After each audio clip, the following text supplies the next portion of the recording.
Thank you for tuning in. This is the first long-form video on this channel. If you enjoy crime stories, scary cases, and unsolved mysteries, like, subscribe, and stay tuned. Welcome to Black Lantern.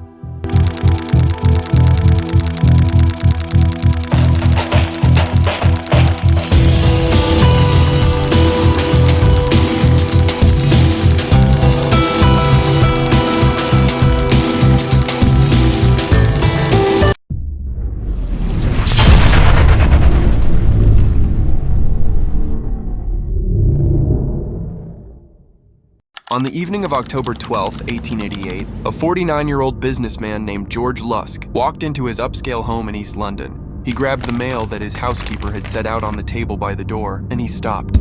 Because at the bottom of the mail pile, there was a postcard and a letter. Over the past 2 months, 4 people had been killed in George's neighborhood. On this mail, on these 2 pieces of mail, the return address was the name of this uncaught serial killer. George was so scared of this killer, as he should be, that he had formed this neighborhood watch group. Just recently, when George was just looking out his front window onto the road, he had seen this kind of sketchy-looking guy with a big, thick beard standing on the other side of the road.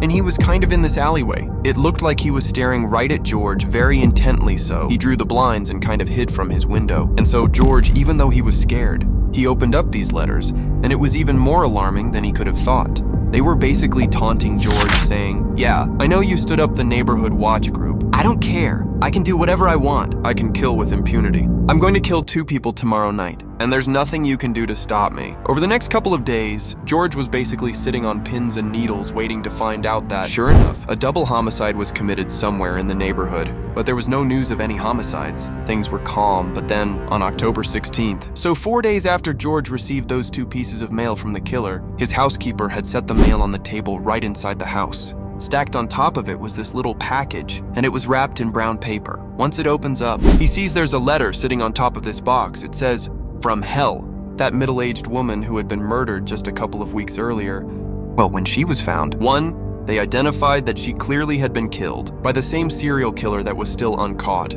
She was missing something, her kidney. The package that George received inside of that box itself included half of a kidney.